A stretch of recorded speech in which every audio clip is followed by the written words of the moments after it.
All right, and welcome to another episode of Hempire. I'm Pete Bahrenburg, again, always with CEO and founder of PureWell, Nick DiFrancesco. What's up, my man, Nick?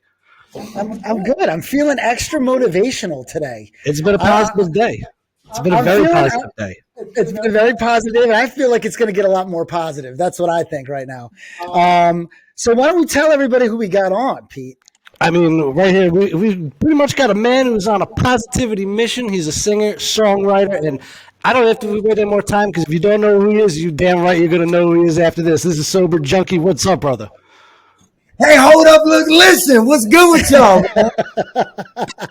Man, I love it. Nick, I was telling my folks, because I'm live on TikTok right now. We got a couple hundred people up in there right now chilling with us. And I was talking about Nick and the things that he's doing and what y'all are doing and how it's so beautiful that, through the synergy and the energy that we all connect, right? And that we have it's because I'm real big on, it's not what you do, but why you do it that matters. And we doing things for the same reason, right? And so we're connected. And it's not just us. I know y'all are connecting with a gang of people in this same like-minded situation of plant medicine, man. It's so powerful. And I, truth be told, I reached out.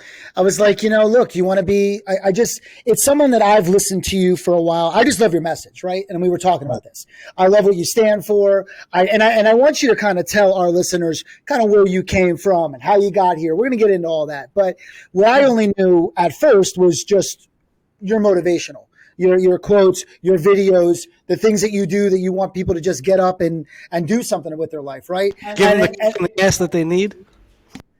Exactly. And so let's start. So basically again, kind of walk everybody through it, where you came from, how your life, obviously life of drugs, a little bit of poverty, things like that. Kind of walk everybody through and then how you got here and how you became who you are.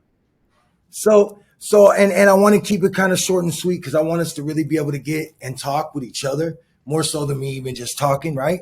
Of course. And it's important, but I want us to focus on something. So I got injured and I got hurt pretty bad.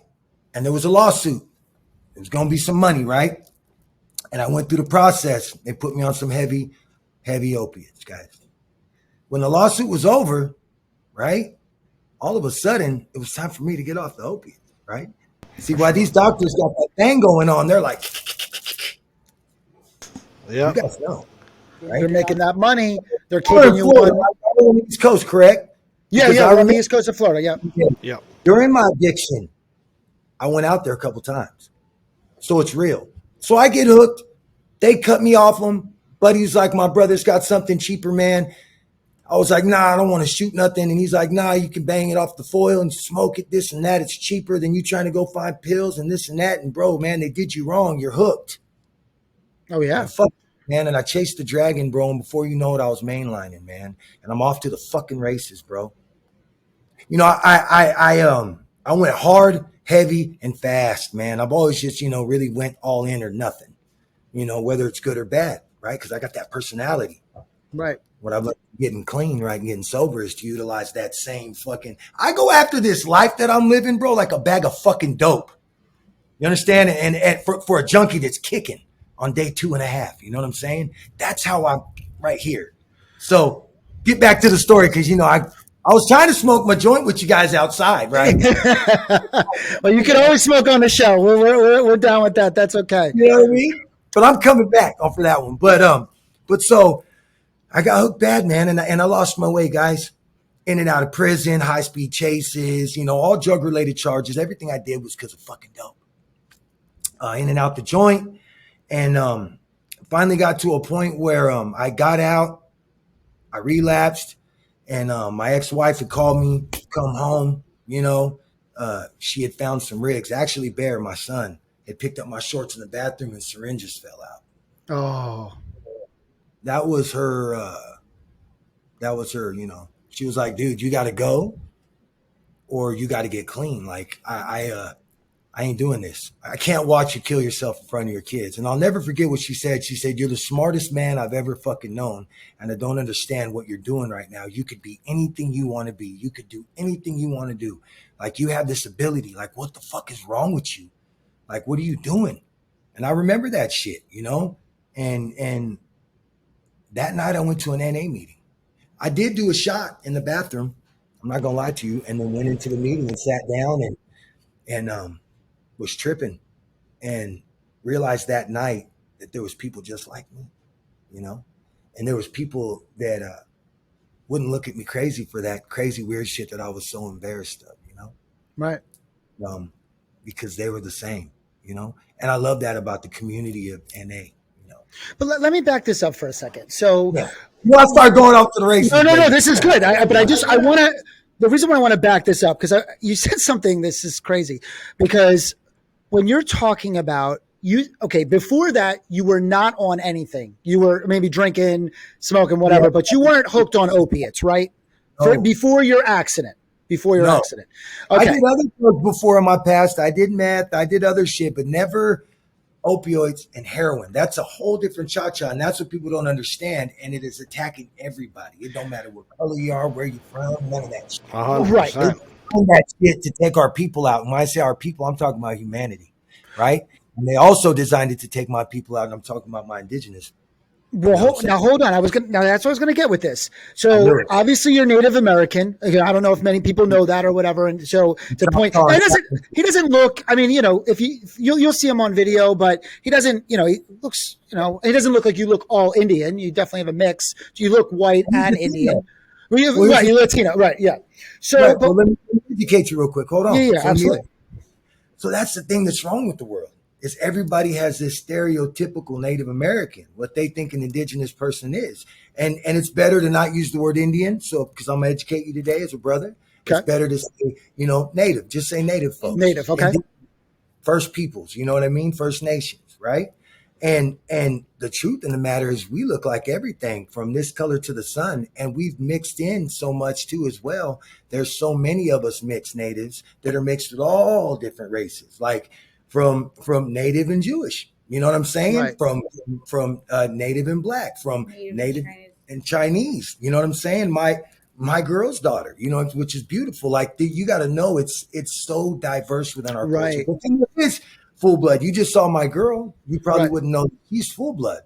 Right. You know what I'm saying? So it's like, it's so cool that we get to talk. This is what I love about it, bro, because we get to teach people about people, so people can love people. And that's my song, People. If you ain't heard it, y'all got to listen. I sent it to you. I texted it, the link, Dropbox.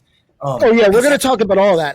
But what I was going to say is that when people think about, so I guess this is what I was trying to go to. You know, again, you start out your life, you know, again, maybe in not the best neighborhoods, poverty. They go, oh, well, he's a product of his environment. But here's the funny part. What happens is that most people that are addicted to opiates in our country did not start because they came from poverty, because they didn't come from anything. It's because they got in an accident. And this is the God honest truth. Being in the medical field for as long as I was, you know, I saw a lot of rheumatologists, pain management, whatever. Okay, so what happens is a patient goes in, they get in a car accident. Now, there is something like Toradol that you can take, which is which is an anti-inflammatory, doesn't give you any of those effects. But what do? They usually go to an opiate, right? So now you get on an opiate, and that's fine. You take it for a day or two. It's, you know, you don't think it's that, you know, that big of a deal. Okay. Then you start actually getting like, oh, this feels good. This doesn't have any pain. This is great. But then you start realizing you start to get hooked. And what happened was a lot of the rheumatologists didn't know how to dose it. Why? Right. Because of pharmaceutical companies telling them, of course, the more they sell, the more they make money, the higher doses. So there was a time where rheumatologists were giving out so much, like the doses were so strong that when pain management doctors would be like, you're on what? Like pain management offices, that doctors that get trained for this couldn't believe the amount of milligrams that these. There's an issue. There's a big issue. There's a huge issue, right? So now you're talking about people that are not druggies, probably have never done anything, even moms, soccer moms, and parents, and doctors, and other people too, bro. I've met people in the rooms, right, of NA. I've met people, doctors, lawyers, bro, people like that literally got hurt, started taking that, took their whole life from them, from start to finish, from the injury to getting prescribed to jails, institutions, and death. And remember what we said? Shit, they know what they're doing. They know exactly what they're doing. They bank on Exact- it. They know that they look at you as a number, and as soon as something happens, boom, they got you for life until you're in the grave, and then it's on to the next one. Come on, bro. I mean, it's sad, but it's true. Yeah, they're trying to clean house, of course, and that's why they got these places now that I'm hearing about where they've got like junkie alleys where they're doing needle exchange and have these alleys where these cats are allowed to just fucking shoot dope, and they're like, yeah, well, we just want to not worry about put down on the crime and this and that. If we do needle exchange, at least they're using clean needles and giving them a safe place to do their dope. It's like, why not fucking help them? You know, okay. Yeah, that's So helping us, just helping them get doped up. we talked about this in Phil. I'm from Philadelphia. We talked about the area, and they do it actually in well, you're in California. They have an area in Los Angeles. And that's exactly where Jack the Ripper, when they used to talk about Jack the Ripper, he used to have a hotel that was right up in that area where they had all the, all the homeless and the drugs and all that stuff. But they kind of keep it to like one area. It's, what is it, Tent City or something? It's near Tent City, right? My group said there's Insight in Vancouver where she's at. And it's the same thing. It's a safe place for them to inject. And I get it. I get because they don't know what to do. And people, let me tell you something. There's something different about a heroin addict. Let me tell you about a junkie. Other addicts, drug addicts, even a tweaker. A tweaker can go until they just crash, and they'll sleep and probably for like 3 days and eat fucking hella food and all of that, right? You get a dude kicking heroin, well, that's a different whole cha-cha, man. And they're willing to do anything and everything. Like I've seen dudes that are straight, you know what I mean, take it a whole different way. Man. Oh God. My friends of mine, hardcore gangster dudes I ever known that did crazy stuff and went out backwards because they needed to get well. And it didn't mean that were that. It's not, that ain't the bad part of that. The bad part is that you're not that and you're doing that just to get well. Right. Exactly. Man, that's who you are and you're doing that's a different story. But no, you're selling yourself, man, to get well. And you're even doing it in a way that you're not truly, that's not your way. So it's heavy, man. Stealing from their moms, their kids. Like, dude, I stole from my daughter, dude. I took her fucking Christmas presents, man, and sold them for dope, dude. Like I was a real piece of shit, and I own that, and it's hard, man. I deal with it. You know what I'm saying? I'm probably hard on myself still to this day for the shit that I did, but I never hurt nobody. I never put hands on nobody. I never, did that kind of stuff, but I was gone. And if I was around, I might have been a zombie. I was a real junkie, man. And the fact that, guys, I was able to get clean, what cannabis has done for me, man. Yeah. So let's talk a little bit about this, because obviously we're talking about, the most addictive substance in the world. Important, man. We're talking about serious stuff. I mean, we were just talking about nicotine and all this stuff, but heroin is a whole nother, that's a whole nother level. Homeboy, I'm a dragon slayer, bro. Exactly. So so walk people through this. Cause it's, look, I don't know who's, we don't know who's listening to the show. Could be somebody that's battling with addiction right now. So what did you do? How did it all, I know you said you went to NA, but Right. Tell me the process of how that worked. And here's the thing is I wish I could tell you this magical situation or this magical way to do it or the way it's not going to, be hard and the way you don't got to get sick and it just don't work that way. It don't. But I have come up with something because the way I did it was with cannabis. Okay. So I was like, yeah, I need a shot. I was telling my ex-wife, I need a shot. Just one more shot. Just one more. I'm sick. I'm going to die. I was like, I'm going to fucking die. You're killing me. What the fuck? And she was like, you got all your homeboys that grow pot and this and that. Why don't you hit them up? And I'm like, pot? What the fuck? What is that going to do for me? What the fuck is weed? I was like, that ain't going to do shit. That's just going to piss me off. Right? It's not that. It's not. Yeah. And she's like, yo, dude, that's all you can do. You got to go to this NA shit and you can smoke pot. That's it. And so by like the maybe 28th, 29th hour, I'm calling my boy and I'm like, dude, I'm kicking hair on. And he's like, bro, I'm proud of you, bro. Is it by choice? And I was like, yeah. I was like, I'm sick as a dog, bro.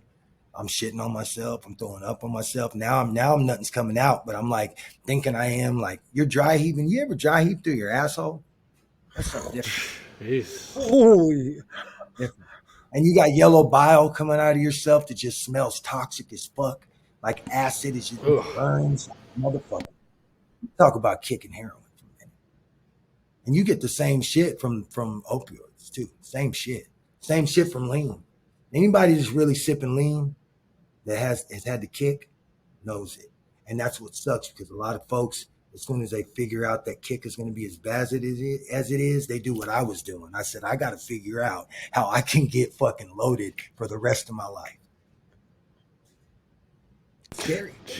No one that can actually see my mouth, but it is wide open right now if you're listening on the radio, because this is, but here's the thing. This is another reason why I wanted you on the show, because most people don't know this. You know, look, there's shows you can listen to, you can watch Netflix, you can watch these. No, this is real life. And this is not, Doesn't get much more real than that, Jesus. No, it doesn't get more. And I'm going to tell you, this isn't a handful of people.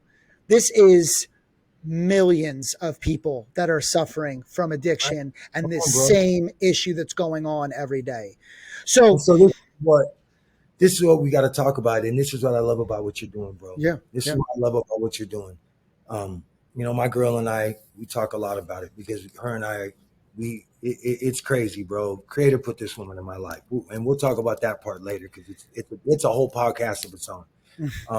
It's a fucking fairy tale that came to real life. It's fucking bananas. So we talked about the healing properties, cannabinoids, how we have them in our body already. Like, yo, the creator designed us for cannabis. You know what I'm saying? Like, it's for us, right? 100. I want to talk about the fact that folks say that, you know, that it came from, first came from what they said, East Asia, correct? But it's not really true, because teachings go back, and my girl can tell you too, you know, teachings go back that we've had plant medicine, cannabis in the indigenous community since forever. You know what I mean? It's actually, you know, I can't really speak on it because that's a teaching, you know what I mean? And that's that. But it's important to recognize that, wait a minute, we've had this. This isn't something that came from somewhere else. It's been here in the Americas. You know what I'm saying? On Turtle Island, you know, and Turtle Island is, you know, we don't recognize borders. So, you know, Canada, America, what people call it, whatever, but that together is Turtle Island. You know what I'm saying? Okay. Canada and United States and Mexico, or just Canada, United States? But what I'm asking is that Mexico, United States, and Canada, or the very bottom part is the tail of the turtle, man.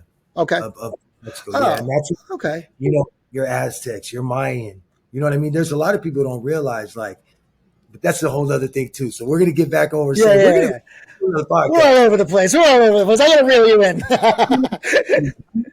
The terpenes, right? Yes. Dude, I want you, because I know you know about terpenes, and this is something that I'm excited to learn about, right? This is something I'm super excited. Oh, we were talking about cannabis, huh? Yeah. They flagged me. TikTok kicked us off because they're talking about cannabis. You see, That's ridiculous. So, But you can sit there and have almost a child shaking their ass and talk about whatever the fuck they want, but you can't talk about plant medicine. Retarded. bro, my mind, dude. That's why I get so frustrated, and I don't even want to be rocking with these apps, man. But I'm blessed. I've appealed it. Oh, she appealed it too. I love that. But let's talk about these terpenes. Can you break that down for folks? Because and what terpenes do you feel? Okay, because you know about my kick kit. I believe I told you a little bit about that, right? Yeah, and I want to tell everybody about that so we can talk about that. And we're going to get into that. And I want to know from your point of view, from your educated, and you do have a medical background, which I love. So does my girl. So I love that. You know what I mean? And terpene wise, what do you feel for somebody that's going through withdrawal, like their body's, you know, rejecting everything. They're going through what I just told you. Like it's heavy, man. And then the first 4 days are hell, man. Yes. Well, the only thing is I can't speak only because I mean I've never gone through that, so I've never. So it's hard for me to, you know. Imagine the worst flu you've ever had, like COVID, bro. Is what we were comparing COVID to withdrawal. Me and my old junkie buddies that are clean now. We were like, dude, it's like kicking. Well, okay, all right. So bad COVID. there's a good, like some people don't get it bad, some people don't. No, bad cover, right. Well, in general, cannabinoids are an anti-inflammatory by nature, right? So all cannabinoids. So, but when we're talking about, the terpene profiles, that's a little different than when we talk about the cannabinoid profiles, like for example, in hemp versus marijuana. So if you're talking about CBD, which everybody knows, and you're talking about Delta 9, the real distinguishing factors just from those compounds is one gives you more of that euphoric feeling, that head feeling, that high, and then you have CBD, which is much more of a relaxing, but you are completely, you're there, the 100% in your mind. Maybe your body's a little bit, it feels a little bit, but again, you're not mentally somewhere else. And so I do believe that you probably a good mixture of like a 1-to-1 ratio would be great, only because I would just think that being on something so powerful, I mean, you're talking about opiates that are, we were talking about like fentanyl the other day, where it's so powerful that if you come near it, you could overdose. Not like when you come near it, you can breathe it and things like that, right? So a cop opens a bag, right, in this trunk, opens the bag, zips it. 3 seconds later, falls, wham, into the trunk and dies. And then come on. That's not something marijuana would ever do. So how could you even, that's so powerful. It's incredible. So, and when you're talking cartoon about shit right there, that's the cartoon level type of something. When you just see someone open a bag and see it fume and just fall over and pass out. Right. No, he died. He overdosed and died. The cops smelled it, overdosed and died. That blew my mind, bro. And so scary. My old drummer, bro, these dudes, they were partying. They was like, bro, come on, just do a key shot of this coke. My old drummer parties, he's open about that shit. Just kind of dude he is. Yeah. Super emo cat. And he was like, dude, I didn't want to do it. And I did it anyway. He did a key shot, bro, and died. Fucking died, bro. They narcaned him. Oh, they narked him, right. Yep. They narked him, brought him back, bro. And then he went out again. They narked him again 3 times, bro. Have you ever has that ever happened to you? Have you ever overdosed? That for me, bro, but I OD'd 6 times. I overdosed 6 times, bro. And 3 times I woke up in the hotel room with the needle still in my arm, and everybody ran out because they thought I died. Can I ask you a question? Because this is going to be deep. What does it feel like? Like, do you go anywhere mentally? Like, when you're going, do you see what people talk about? Like, do you see a tunnel? Do you see?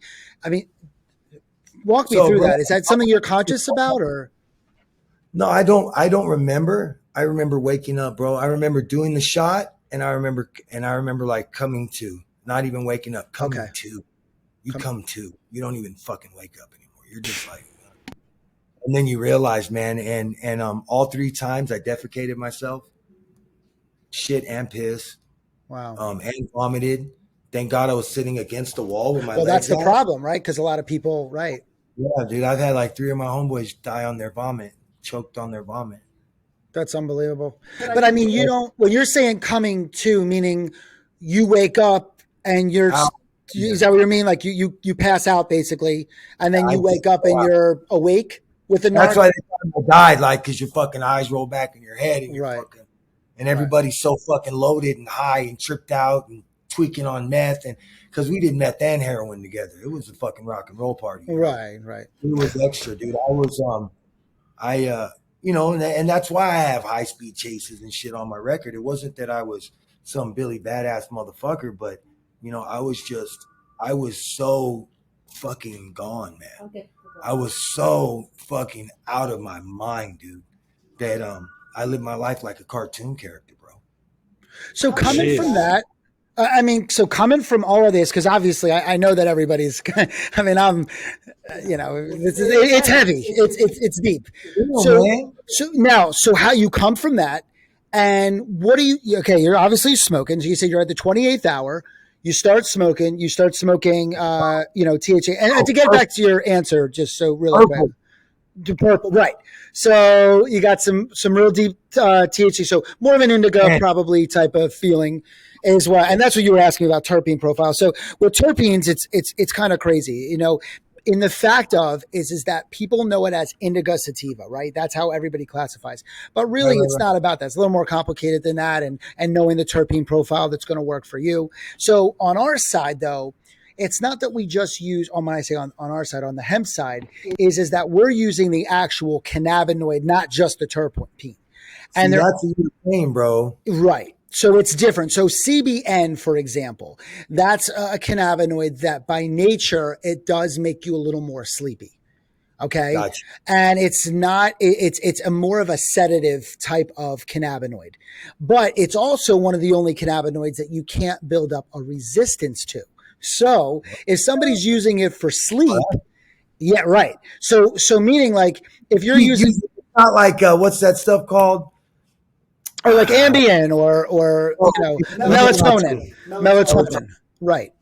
So melatonin's really bad for you because, the more you take, anyone knows if you've taken too much melatonin just one night, you just feel super groggy. You just don't feel right in the morning. Like people are like, well, does pure sleep make you feel groggy? We're like, no, that's not good. That either you didn't sleep well or honestly, when else do you feel groggy? When you drank too much and you wake up and you have a hunger, like you didn't sleep very well. Like there's reasons why you're groggy, right? So why would it matter? So obviously there's something wrong there. That's for sure.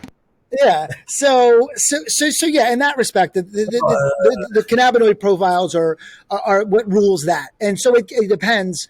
And yeah, we definitely, we're working on something to do to maybe a kick kit that we were talking about. But getting back to you, because I know people are going to want to know this. You're smoking, you're smoking THC. You're obviously edible, smoking. I'm smoking. I'm eating. Now I'm like getting a few hours to relax. The anxiety. So you also get what's called, what restless leg is? Oh yeah. So this is beautiful that you understand. I actually get it sometimes. So you get it in your arms? No, I get my legs, but yeah. No. I'm telling you when you kick. Oh, okay. Personally, and a lot of other guys I know, you get it in your arms and your legs at the same time. And you're just like, you just fucking feel so fucked up. You're punching your fucking legs. You're smacking your fucking arms. You're fucking fucking screaming out your fucking mind, bro. You're going batshit fucking crazy, bro. Come on, man. And you can smoke some fucking perp, bro, and it can bring you down to where you can tolerate it. It ain't no miracle shit. Right. You don't just make it go away. No, but you combine that, what I just learned the other day, it's just sheets. They're creating a little bit of an electrical current. So if you use linen sheets, that actually creates a negative charge and actually takes some of that down. And so you actually help remove that restless leg syndrome because you're overcharging your body basically and you're creating more static. So linen sheets actually going to help with that. Wow. I'm with you every day, Peter. I've never heard this. It was 2 days ago. These are the things that Hempire gets exclusives to.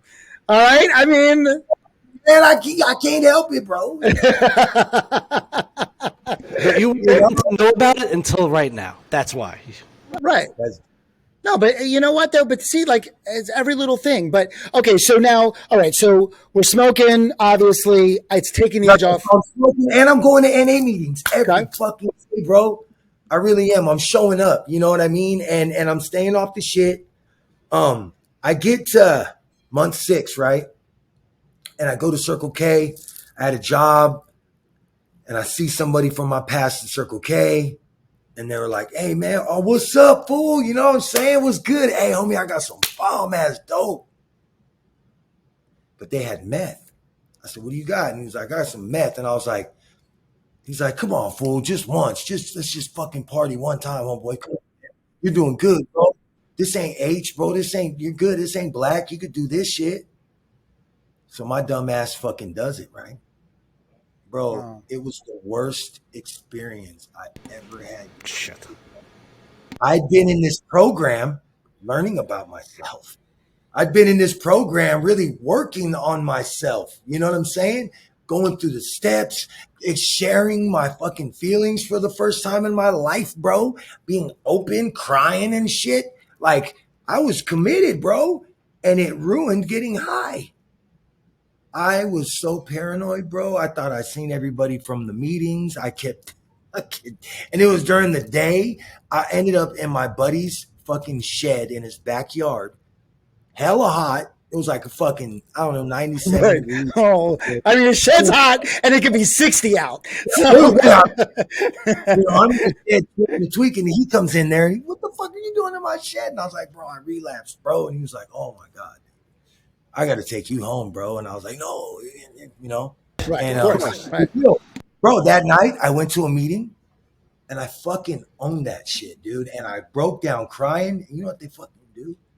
They get up, a couple people give me a hug, tell me they love me and that it's okay. And I'm going to be all right. And that it's not what I did, but what I'm going to do now that matters the most. And I need to say that to everybody out there. And I'm guaranteeing there's more than a handful that are feeling this right now, because I'm feeling to say it, It's not an easy thing to do. It's not. It doesn't get any easier. No. You learn things that help you along the way. You adapt to new, more meaningful ways of living and being and speaking and living and all of that. But life still shows up, Right. Life still shows up. And just don't give up. Just keep going, And I just felt like I had to say that right now, and we can keep going to what we're talking about. But I'm excited, man. Connecting with other folks that got the same vision, dude. This is crazy. When me and you chopped it up the other day, we were on the phone for like 20 minutes, bro. Yeah. Or longer, I think. I think it was longer, but I'll tell you right now, it was just because, again, I love, and I do want you to, I do want you to say a little something to everybody out there, because your message is super powerful. And it doesn't have to be because you're getting over a drug. It doesn't matter. It could be anything in your life. It's just a lot of the things that you preach or says, just get up and fucking do it. Like, who cares? If it's drugs, if it's an idea that you have, if it's a dream that you have, you want to lose weight, do it. If you want to make money, go do it. You want to go be something of your life. Like, what I'm saying is, it doesn't have to be drugs. It could be anything that you need a kick in the ass to go out and go get it and stop overthinking it. But I can't say it like you. So just do one quick one. I mean, you got to start. Check it out. Well, he's got to hold up. Yeah. You say hey, you say hold up. Hold and up. I'm going to say hold up. Yeah, okay. So you say hey, Nick. Okay. So, hey, hold up, look, listen. Hey. All right, let's go. All right, ready? Hey, hold up, look, listen. You know what I'm saying? Come on now. No, hey, you say it better. You got to do it. All right, check it out. Hey, hold up, look, listen. Y'all got to understand something. It's not about what you don't do, but it's about what you do to make what you need to be what you need it to be. A lot of people can talk that talk and they can do whatever it is, but when you really walk the walk, you make that life what it needs to be. Anything can happen as long as you put the work in, that you commit, that you're willing to sacrifice, that you're willing to get up before everybody and go to sleep after everybody. You know what I mean? You get those couple hours at whatever you can and work hard, work hard. It's about that true sacrifice, and not just talking about it, but really being about it. And let's talk about manifestation. I hear people all the time, oh, manifesting, I've spoken into existence. I just talk about it all the time. No, it don't work that way. No. You got to work, grind, get in there and manifest that way. Talking about it's just part of it. That's like I don't even know if that even matters. I think that's what initiates the manifestation.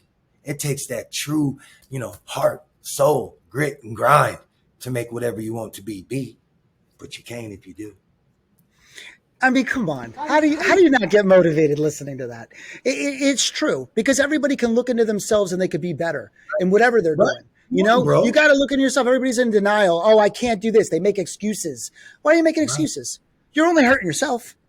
You know what I mean? Like, every excuse you make, I have a solution for. That's just how I am. I always say, give me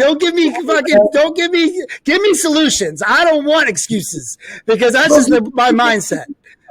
Dude, anything can be worked out and figured out. And don't get me wrong, man. I'm not saying I'm like Gandhi and Buddha and shit. Like, I stress out too. And but we all do. That's human. Oh, yep.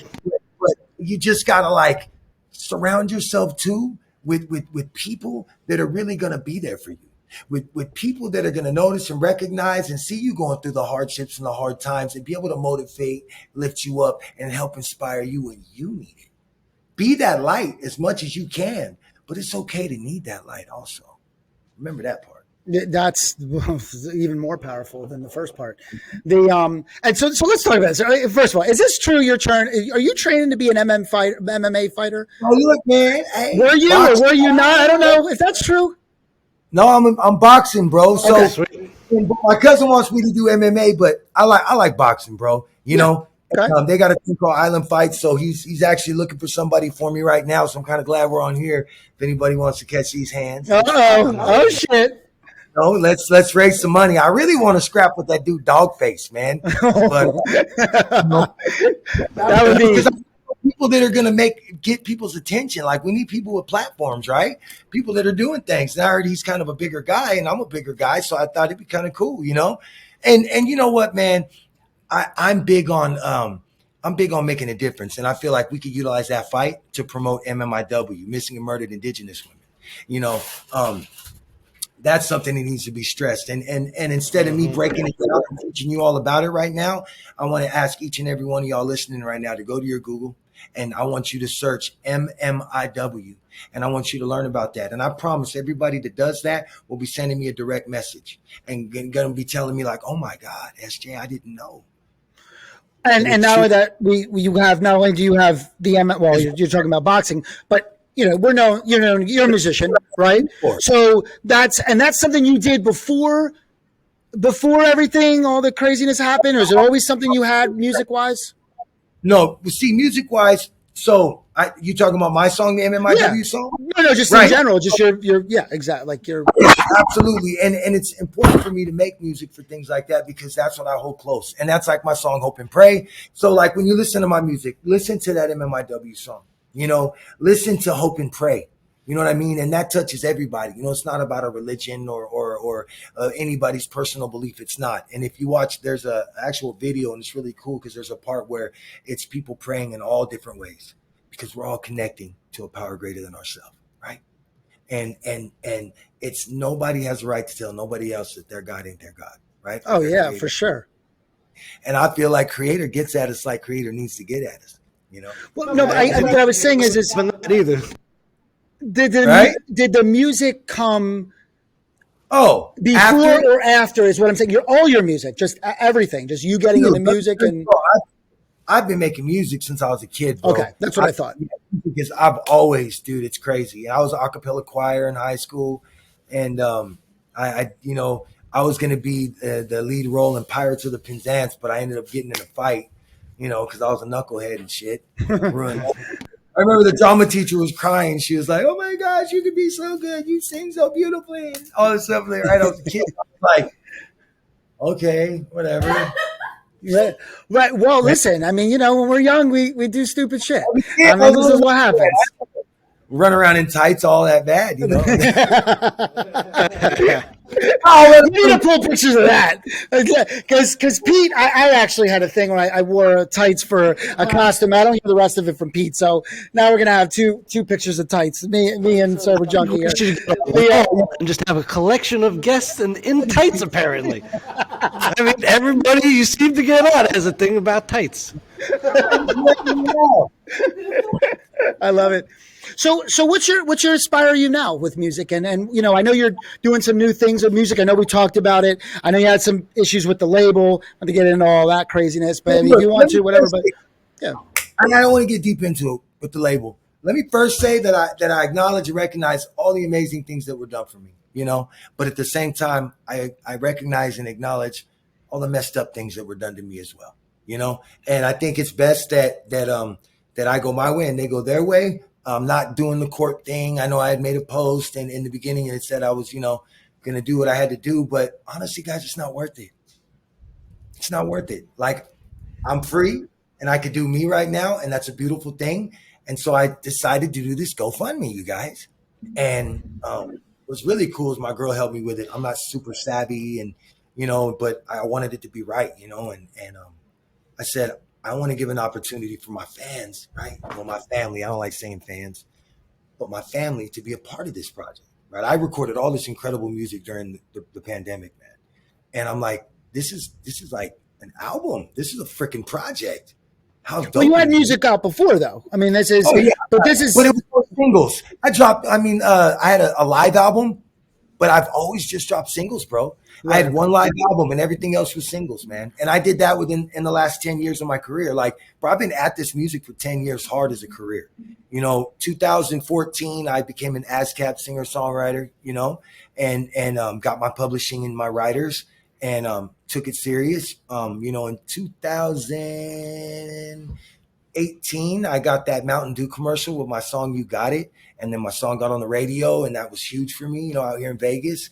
And from that point forward, just kind of growing. And I'll be honest, my style has done a lot of changing and a lot of manifesting. Yeah, I've noticed that. That's why I was asking kind of like how you've done that, how it's changed, or has it been life or just changing different genres or Life changes it, man. And then for a while there, I was trying to make what I felt people wanted to hear so that I could get my message across. Right. So I was, working on trying to make it sound. And I got so lost in doing that I kind of lost sight of who I am, man. And my original sound that the creator blessed me with that nobody has. And that's that raspy fucking soul, man. You know what I'm saying? Love and it. that fucking gut singing, not even sing. I don't even sing. I sang. So here's the thing. First of all, when I first watched you, because it's funny, you said, well, I've changed. I mean, you watch like Vanilla Ice. We went from rapping to rock, right? I mean, people do change, and I think that it is true. I mean, I just think that sometimes voices fit on different genres, right? I mean, you can't have a certain type of voice and try to do, you can't have like that country twang and try to do something different. You got to go with what works for you. What feels right. Right. There you go. That part. What feels right. And I was actually doing stuff that didn't feel right, fellas. But the content was real. The lyrics are always real because anything I write is going to be real and powerful. And some of it I liked, but I got away from what I truly wanted to do. And I'm really excited to let you guys know, I just spoke to my buddy today. I posted a video with a song called Strap On My Shoes. Okay. It's real soulful and slow, and it's just electric guitar. He does have a bunch of pedals, so he's funking with effects and shit like that. And he smacks it for the bass, for the drum line and shit. So it's real dope and it's funky, but it's real soul singing, man. And I told him, I was like, I'm going to post this. If this gets a good reaction from the people, then I'm going back to this. I want to go back to my original genre this Sober Junkie genre. I need that sound that people hear and they say, hey, that's Sober Junkie. And even if it ain't me and it's someone adopting my style, they like, hey, that sounds like Sober Junkie. Yeah, that's that Sober Junkie vibe. Oh, that sounds like Bruno Mars style. Oh, that sounds like Michael Jackson. You get what I'm saying? Right, of course. You gotta. That's what I mean. I think everybody's got to have that thing, and that's what I mean. You have that raspy voice. You have that. So I don't think it's going to be an issue at all. I just heard different types of music from you, and I think that sounds like that would be a winner to me personally. Thank you, Bubba. Yeah, thank you. For that sure. Means a lot, y'all. And I got a big tour coming with Rapper Kush, man. Rapper Kush is a brother of mine, man. His name is Dre. I'm sure you guys know who Rapper Kush is, right? Of course. From Seattle, Washington. So Dre's doing some things. He's actually doing some things with Kratom as well. I'm about to watch The Leap of Faith. Is that what it's called? The Leap of Faith or something like that? Okay. Wait, let's go back. We had Purple Junkie. Let's talk about that real quick. So my strain, right? Yeah. So we released a strain, which was a true indica. You know what I'm saying? Like true purple punch times fucking gelato. Is it 33, right? Gelato 33. Okay. And it's fucking fire, bro. We sold out in 2 hours. But what sucks is that was with the label I was signed with. So like that, it was in New York and it dropped and it did its thing and it did really well. But I'm not doing it with them no more. But then I realized again, that opens up the door. It's like, wait a minute, that's your strain, SJ. Right. You know what I mean? And it's your marketing, it's your logo, it's your name, it's your brand that you built because you are the brand, Sober Junkie.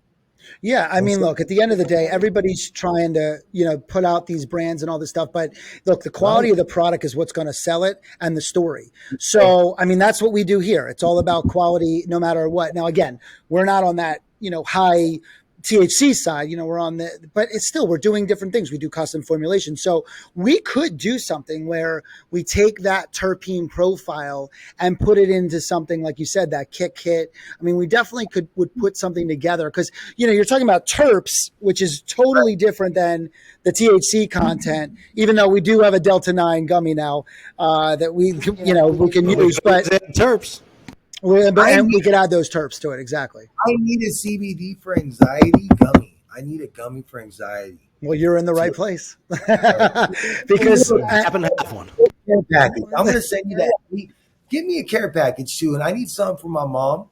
Right now, she's been having anxiety, and she's been sad, depression stuff been getting to her too, and they want to put her on some pharmaceuticals, man. Well, we're just trying to do it the right way, right? Like you said, any hemp, cannabis, it's been around 4,000, 5,000, 6,000 BC. I mean, people have no idea. I mean, in every major event that has ever happened, we know in the history of time, there was some type of cannabis around, which is actually 100% true.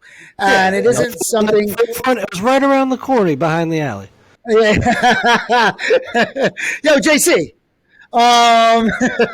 No, but it was, and again, we heard it from somebody else that said it on the show, but it made it so valuable in something of such abundance that grows just about anywhere. I mean, cannabis can grow. I mean, if anyone doesn't know this, I literally like in sand, in dirt, in different conditions, it grows. If something is so abundant in the world, there must be a universal use that the creator or whatever you believe in is making that available. And so the no side effects, the no contraindications. I mean, this story of having somebody come off of major drugs and addiction, and now you're talking about a mom that has anxiety, or people that have sleep or pain or stomach issues, or there's so many things, and how it brings everybody together. We talk about 1,000 things with cannabis. Community, dude. The community aspect of it is bananas, bro. And how you can go to an event and see this young, thugging ass, gangster ass kid chilling, talking to a 78-year-old fucking hippie, bro, and just passing a joint back and forth together, bro. Tell me about that shit. Like get the fuck out of here. Yeah, we got drama. Yeah, we've allowed some hooligan ass motherfuckers to come up in the industry, but whatever. For the most part, it's still a beautiful thing, man. And cannabis has had a way to change people's hearts. You know what I mean? I got a lot of buddies that left the bad trap world and started getting in the cannabis scene. And at first, maybe they were black market or whatever. I don't know. That's not my business. But it was better them doing that, even if it was that way, than doing what they was doing. You get what I'm saying? Of course. And that's, look, I mean, I don't know. You get educated, people. Come on. I mean, there's so many reasons why you'd want to get onto cannabis. And of course, you're listening to the show because, yes, it's a little entertainment, it's a little education, but it's all here for cannabis and all different ways of life. And that's why we do what we do here. And I'm just happy that you came on to kind of, so tell everybody, where can they find you? What's dropping? I mean, tell us what's going on. So, I'm so excited. So what's going on? The Sober Junkie Official. The Sober Junkie Official on Instagram. Go to the Instagram. My link tree is on the Instagram. The GoFundMe link is live on the Instagram. From the Instagram, go check out my TikTok at the Sober Junkie. I got a way bigger following on TikTok, but the engagement on Instagram is crazy, man. And I've had it so long, and I built it slowly, and it's just like the core for the family. And you do it personally. I mean, you answered. People send. For real, bro. I got people hitting me up, man, and I try to respond to everybody, bro. And I got thousands of fucking messages waiting, and I get that. And I do what I can, and I'll throw the line up and bam, hit it and fucking read the message and respond, And sometimes I just go right to the message. It's fucking weird. Wherever the world takes you, man. Exactly. It's all about the energy. Well, good, man. And music-wise, hold on. And music-wise, you have anything dropping or anything they should look out for? So, just be paying attention to the social media, because in about a week or two, there's going to be some news about what I'm dropping and how it's going to be dropping. Cool. But what's more important is what I'm doing with the GoFundMe, man, because that project is what I'm so fucking happy about. I did all these songs during the pandemic and when I was with the label, right? And nothing got finished. So I still got to get a mixed, mastered. I got to get artwork done, this, that, and the third, right? I got a photo shoot in an hour or two also downtown. But it's let's focus on that GoFundMe. Let's let everybody get behind it. Let's let everybody be a part of it. You know, we're not doing nothing crazy. We're trying to raise like 15K and we're putting together an album. We're going to put together a show that, you know, with the album release. It's going to be sick, dude. I'm excited. And my thing is, I wanted it to be $1, but it's got to be a $5 donation. I guess that's how it works or whatever. But it's $5. That's, you know what I mean? Absolutely. Well, we don't want, I want a jiggle. I don't want jiggle. I want it to fold. No, I think it's a $5 is a absolutely. That's where it should start. You know? Now I want you to take everybody out. Whatever you want to say, little motivational, get them going, get them pumped up, and let them know what they could do. Basically what you did before, but however you want to end it, bud. Check it out. Hey, hold up and look, listen. I said, hey, to get your attention. I said, hold up. I want you to stop doing whatever you're doing. I want you to look, and I want you to listen. And why I say look is because I want you to focus at me when I'm speaking to you. There's an energy thing going on right now. A lot of people don't even realize that. But you're going to start to learn because the world is starting to change. Focus on you. Stop worrying about everybody else and what they got going on and what they're doing, what they have, what they don't have. You know, stop looking at Instagram and watching people feeling like, damn, why can't I have it like that? Because 99% of the fucking time, they don't got it like that either. It's crazy. It's smoke and mirrors, baby, and realize that. Get away from that and start living your best life. Use social media for what it's really supposed to be for. Use your job for what it's supposed to be for. And if you don't like what you're doing, stop doing it. Stop doing what you love. Because when you do what you love, you don't work a day in your life. You got one fucking merry-go-round. Don't waste that shit. All right? You was chosen for greatness. With that, I'm out. I love y'all. Love it. Come on. Drop the mic. We appreciate your time, and everybody else, thank you for tuning in. Remember to go like, subscribe, share, and even give us some comments. Let you know how you like the show and you like our guests. We are at Cannabis Radio, iHeart, Spotify, Amazon, and everywhere else you decide to get your podcast listened to. Until then, follow us also at purewell.com. You can take a look at all the unique blends that we provide and custom formulations. Use code Hempire, that's HEMPIRE, at purewell, PURWELL.com. Until then, stay educated, people. We are out.